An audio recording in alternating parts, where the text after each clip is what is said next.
I didn't lose him to cheating. I lost him to she's just a friend. My bad, I guess. Hi, welcome to my TED Talk titled I'm Totally Fine Actually. But I swear, this is just context. Context that accidentally punches you in the face halfway through. So 4 years, 4 whole adult, tax filing, grocery shopping, shared Netflix password years. That's how long we were together. Him and me, steady, solid, boring in the good way. The way people mean when they say, wow, you guys are really good together. And they were right, which is the most annoying part. He's a good guy, like objectively. Painfully, the kind of man people use as a benchmark when they're trying to insult other men. Why can't you be more like him? That guy. Smart, funny, emotionally literate without being performative about it. A little nerdy, a little dorky, gets excited about dumb conventions and obscure facts and will absolutely derail a conversation to explain something no one asked about, but in a way that somehow makes you lean in instead of zone out. He has a good job. Not flashy rich, but responsible rich. Bills paid on time rich. Retirement account rich, which, let's be honest, is hotter than abs after 30. He opens doors. Like, actually opens doors. Even when I tell him he doesn't have to. Even when my hands are free. Even when it's a CVS automatic door that already opened itself, and he still somehow gestures like after, "You, sir, please relax." He loved me. I know that. I never doubted that part. Not once. We dated for 15 months before moving in together, which felt very adult and very we're doing this right. We didn't rush. We didn't panic move. We planned. We talked. We made spreadsheets. God, we made so many spreadsheets. Living together was easy. Suspiciously easy. No dramatic fights over toothpaste caps or thermostat wars or secret resentment simmering under the surface. We argued, sure, but like adults. Calm voices, full sentences, no slammed doors. No fine, that meant I'm plotting your death. It was healthy, which again, rude. Then he proposed, recently, nothing flashy. No flash mob, no drone footage. Just us, private, sweet, real. I cried. He cried a little, which I will never publicly admit, but privately treasure. We told everyone. Our families were thrilled. My friends adored him. His family welcomed me like I'd already signed the paperwork. We started planning the wedding. Cue the record scratch. Enter Sandy. Now, let me be clear before anyone starts sharpening pitchforks in their head. I am not one of those men and women can't be friends people. I have male friends. I've always had male friends. I'm not naive, not sheltered, not living in a Victorian novel clutching my pearls over mixed gender eye contact. This is not that. This is something else. Sandy has been his best friend since forever, like childhood forever. The kind of forever that comes with inside jokes from middle school and shared trauma, from bad haircuts and the unspoken intimacy of people who grew up together. She's attractive, like annoyingly so. And she knows it, not in an insecure way, in a weaponized confidence way. Always dressed just this side of inappropriate. Always flirty but plausibly deniable. You know the type. The kind where if you call it out, you sound insane. What? I'm just being friendly. She's never been outright rude to me, which almost makes it worse. She's polite, distant, cordial, like someone who doesn't need to compete because she already knows where she stands. She has 2 kids, recently divorced, lives 1,000 miles away in South Florida, which for a long time was the only reason I slept at night. Geography doing the Lord's work, but she is always there, always texting, always popping up in stories, always woven into the fabric of his life in a way that feels excessive, too close, too familiar, too much. And before anyone says it, yes, I checked his phone a couple times. With his knowledge, he didn't care. We were open like that. No secrets, which almost makes it harder because the texts weren't hidden. I miss you. When are you coming home? The song reminded me of you. Selfies, random updates, emotional breadcrumbs. Sometimes it reads like 2 15-year-olds discovering feelings for the first time, and I'm standing there like an adult woman holding a mortgage calculator wondering why I feel like the third wheel in my own relationship. The part that really gets under my skin, the splinter I can't dig out, is when she tells him she loves him and he says it back. I hate that. I hate that I hate it. Love is not a casual word for me. It's not a throwaway. It's not punctuation. It's a loaded weapon. And I don't like it being tossed around like a frisbee between them. She's drunk dialed him multiple times at weird hours, even when she was married, even when I was lying right next to him in bed pretending not to. Hear my blood pressure spike through the ceiling. We've fought about it. Not screaming fights, controlled, tense. Why does this feel like I'm asking for something unreasonable fights? His family knows her, tolerates her. His sister, who I actually like, which matters, never liked her, ever. She told me so. Flat out said Sandy was always trouble, always crossing lines. Sneaking into his room when they were kids, staying over. Doing things their parents either didn't notice or didn't want to deal with. Apparently, Sandy used to sneak into his room at night when they were preteens. Let that marinate. His parents just didn't care, didn't know, didn't want to know. I don't know which option I hate more. In high school, Sandy was wild. He was a nerd. Different social circles, different vibes, yet somehow inseparable. His first girlfriend felt threatened by her. Shock of the century. He denies anything physical ever happened between them. I asked him directly. More than once. He always said no. Same answer. No hesitation. And I believed him, mostly. He was the best man at her wedding. Her insistence. Her kids call him uncle. He's their godparent. He's incredible with them. That part hurts because it's genuine and good and makes me feel like an asshole for even thinking dark thoughts. Last year, he flew to Florida to go to a convention with her. Tickets were hard to get. I swallowed my discomfort and smiled like a well-adjusted adult woman who definitely wasn't screaming internally. Then there was the night at his parents' house. She showed up unannounced. They got drunk together watching stupid movies while I slept upstairs. We had a massive fight. Apparently, this used to be normal behavior, which made me feel replaceable. Like I just stepped into a pre-existing dynamic I was never meant to fully access. Christmas dinner with her and her kids at my future in-laws' house was hell. I smiled so hard my face hurt. And then, because life loves timing, one of his closest friends' wives told me she couldn't stand Sandy either. Straight up. No hesitation. Validating. Dangerous. And then a few nights ago, at our engagement celebration, she pulled me aside and said, "There's something you should know." And that's when the floor started to crack. Because apparently, years ago, before I ever existed, they went on spring break together. Lots of drinking, lots of partying, and one morning his friend walked into a room with two couples, all naked. No sheets, no underwear, just bodies. She didn't see sex happening, but come on, be serious. 4 naked adults in a room. Don't accidentally trip into that situation. I know people have passed. I know that. I'm not 12, but this hit different. This wasn't a random ex. This was her. The constant. The always there. And suddenly, every weird feeling I'd ever buried started clawing its way up. Have I been blind? Have I been gaslighting myself into being cool? Am I about to marry into a triangle and just now realizing I'm standing at the weakest corner? And here's the kicker. The absolute cherry on top of this emotional dumpster fire. Sandy is going to be the best man at our wedding, and she's already talking about planning his bachelor party. Vegas. Of course. Because why wouldn't the universe just lean fully into the chaos? I laugh, I smile. I make jokes, bitter ones, sharp ones. Because if I don't, I might scream, or cry, or flip a table. And none of those are great bridal looks. I tell myself I'm being rational. I tell myself I'm being dramatic. I tell myself both things at the same time, which is exhausting. Something is wrong. I don't know what yet, but I can feel it. Like pressure building behind my eyes. Like a truth waiting to be dragged into the light whether I want it or not. And the worst part, I still love him, which makes everything else feel 10 times more dangerous. There's a very specific moment when your brain decides, okay, we're doing this, and your body doesn't get the memo. That was me the night I decided to talk to him. My mouth was ready. My spine was not. My heart was sprinting laps like it was training for an Olympic event called public humiliation mixed with emotional collapse. We were out to dinner. Neutral territory. Smart choice, allegedly. Public place means no yelling, no throwing forks, no dramatic exits. Just controlled devastation with bread baskets. I waited too long. I always do that thing where I let the silence ferment until it becomes a personality. He was talking about something stupid, work, a client, a spreadsheet issue. I nodded like a bobblehead while my internal monologue was screaming, "Now, say it now, before you chicken out and die like a coward." So I said it. "I don't want Sandy to be your best man." He blinked. Once, twice. The E kind of blink you do when you think someone just told a joke that didn't land and you're waiting for the punchline. I kept going because if I stopped, I'd lose momentum and possibly pass out. I don't want her planning your bachelor party, and I don't want her in our life anymore. There, I said it. 3 neat little sentences. Calm voice. Good posture. Inside, I was on fire. He laughed. Not a mean laugh. Not a mocking laugh. Just a soft, surprised ha. Like I'd suggested we name our future child something illegal. "I thought you were joking," he said. "I'm not." That's when his face changed. Not angry, not defensive, just confused. Like he was trying to solve a math problem that shouldn't exist. He told me very calmly that he had always been honest with me, that he'd never hidden their friendship, never lied about it, never minimized it, that he couldn't understand why after all this time this was suddenly an issue. Which fair. Annoyingly fair. I told him things were different now. We were getting married. Marriage changes things, or at least I thought it did. Apparently that was controversial. He said things shouldn't change, that we'd been living together happily for years, that nothing had shifted except my anxiety. He called me obtuse. He called me a bridezilla. I saw red, not metaphorically. Literally, like a Looney Tunes character whose vision fills with blood and steam shoots out of her. Ears, bridezilla, the word people use when women dare to have boundaries. While planning events that cost more than a car, I told him I wasn't being dramatic, that I wasn't jealous. Lie, partial lie. Okay, fine. Lie. That I was uncomfortable, that their relationship crossed lines. He dismissed it, gently, calmly, like a doctor patting a patient on the hand and saying, "Let's not Google our symptoms." We went home unresolved, which is a special kind of torture. Sleeping next to someone who doesn't think anything is wrong while your brain is actively building conspiracy. Corkboards at 2 a.m. The next day I tried again, softer this time. Reasonable tone, adult words. He told me I was overreacting. That word, overreacting, is like gasoline on my soul. It doesn't calm me. It doesn't ground me. It makes me want to flip furniture and then alphabetize the debris out of spite. I told him marriage meant prioritizing each other. He told me prioritizing didn't mean amputating parts of himself to make me feel secure, which, again, annoyingly logical. Days passed. The issue didn't dissolve. It calcified. Every time he got a text, I noticed. Every time he smiled at his phone, my stomach dropped. I started counting things. Time, messages, my own breaths. Finally, I did the thing everyone tells you never to do, but secretly fantasizes about doing when they feel unheard. I gave him an ultimatum. No Sandy as best man. No bachelor party planned by her. No contact. Or I'm out there. Nuclear option. The big red button, I pressed it with shaky hands and full conviction. He didn't explode. He didn't yell. He didn't accuse. He asked me to think about what I was asking. He said she wasn't part of our life, she was part of his. That sometimes lines had been crossed. Yes.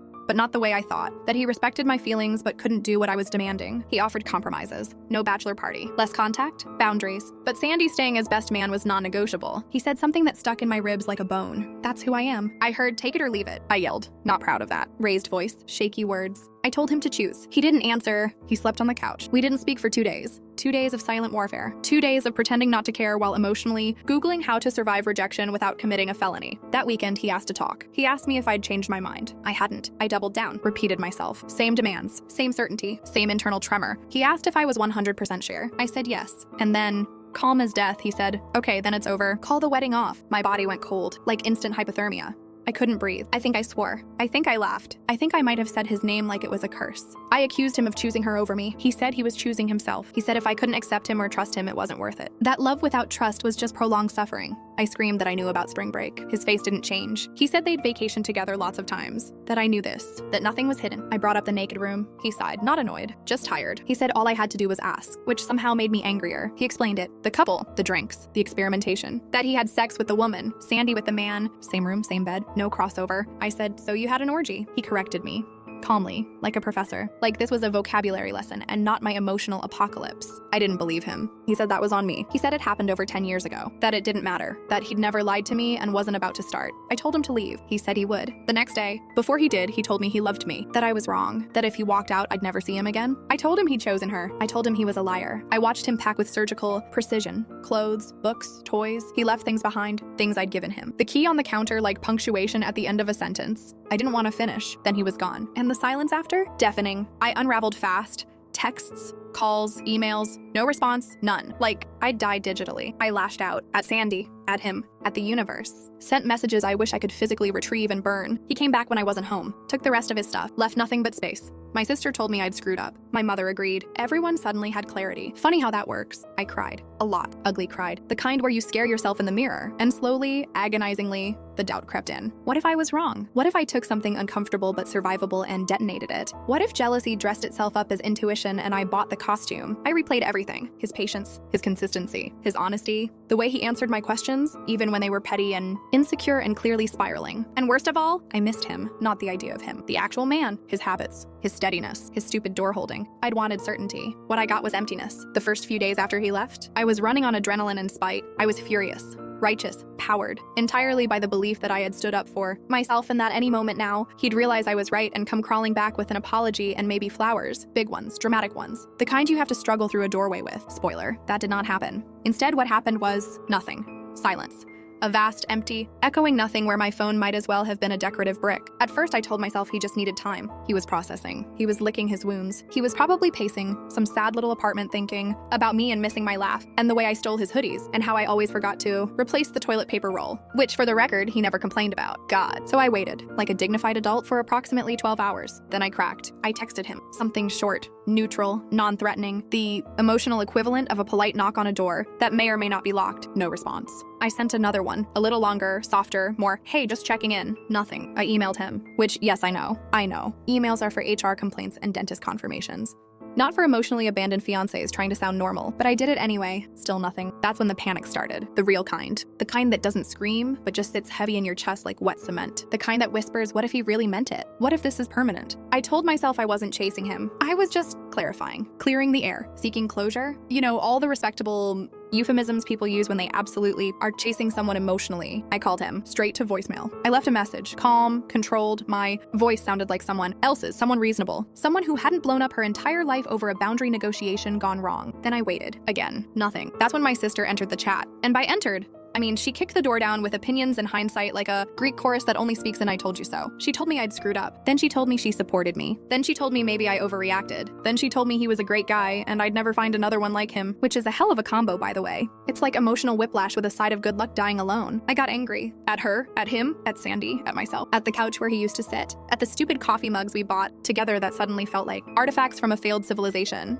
I sent Sandy messages. I am not proud of this. They were mean, ugly, spiteful, the kind of messages you type with shaking hands and immediately regret but don't delete because some feral part of you wants the chaos, wants the explosion, wants someone to react She didn't respond, which somehow made it worse. He came back while I was at work and took the rest of his things. I came home to absent. Empty closet space, missing books, his favorite jacket gone, the silence louder than any fight we ever had. He left the key. That tiny piece of metal absolutely wrecked me. I don't know why. It felt symbolic, final, like punctuation at the end of a sentence. I wasn't ready to stop reading. That night, I cried so hard I scared myself. Like, is this normal or should I call someone hard? I slept in fits. I woke up reaching for him like an idiot, then remembered and felt that drop in my stomach all over again. Days blurred together. I stopped eating properly. I overthought everything. Every memory became evidence in a trial my brain was holding against me. He always told the truth. He never hid his phone. He never gaslit you. You escalated. I hated that last one. I tried calling him again. No answer. I texted. Blocked. I emailed, ignored. He'd vanished, like a ghost who'd gotten tired of haunting me. I called his work. Yes, I know. Add it to the list. They said he was unavailable. That word, unavailable, felt like a personal attack. I called his sister, the woman I thought was my friend. She said she didn't want to get involved. Click. That one hurt. More than I expected. It felt like the last door slamming shut. Everyone I thought was our people slowly turned into his people. Or maybe they always were, and I just hadn't noticed because I was busy planning centerpieces. I moved in with my sister. Couldn't afford the apartment alone. That reality check hit like a brick. Turns out love subsidizes a lot of things you don't notice until it's gone. I tried to distract myself. Gym, walks, podcasts about healing that made me want to throw my phone into traffic. Every self-help voice sounded smug, like they'd never made a catastrophic decision fueled by insecurity and tequila. I replayed the ultimatum over and over. The moment I'd drawn the line and expected him to step over it. The way he hadn't hesitated when he said it was over. That part haunted me, because if he really wanted her, wouldn't he have chosen her years ago? That question gnawed at me relentlessly. If Sandy was the great love of his life, why wasn't I gone sooner? Why build a future with me?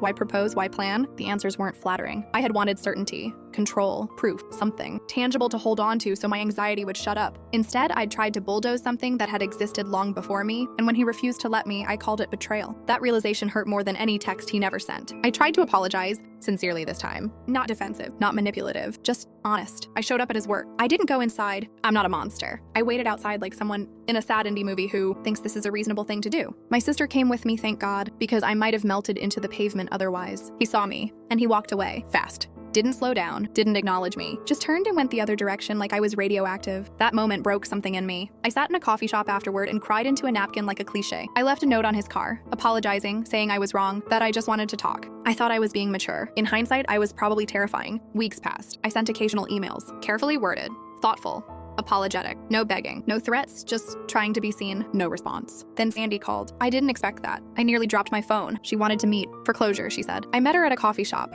Alone. My sister wanted to come. I said no. This felt like something I had to face. She told me, very bluntly, that I needed to stop contacting him, that he was hurting, that I was crossing lines, that he'd changed his number, that she'd changed hers, that he was considering a restraining order. That word landed like a slap. A restraining order, for me. I felt humiliated, angry, defensive. I wanted to scream that I wasn't some psycho, that I wasn't stalking him, that I just wanted to apologize. She didn't care. She said this wasn't a negotiation. It was a warning. I asked her if she could talk to him, suggest therapy, closure, anything. She laughed, not kindly. She said there was no we anymore. No fixing, no couples therapy, that I needed to accept reality. Then she accused me, loudly, of sending threatening messages. I didn't deny everything. I had sent some angry stuff in my worst moment. I hadn't meant it the way she framed it. But intent doesn't matter when impact is sitting right there judging you.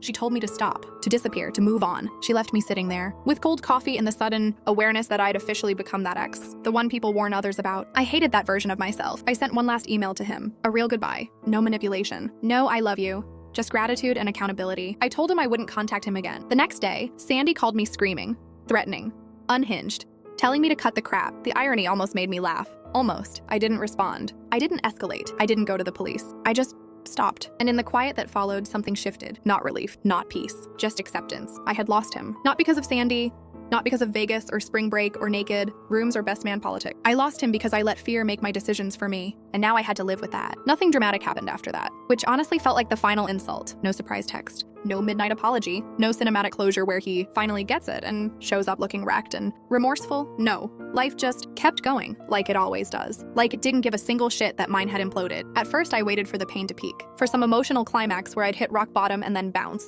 Instead, it just leveled out. Not better, not worse, just there, a dull ache. Like a bruise you forget about until you roll over wrong in your sleep and suddenly you're wide awake at 3 a.m. questioning your entire personality.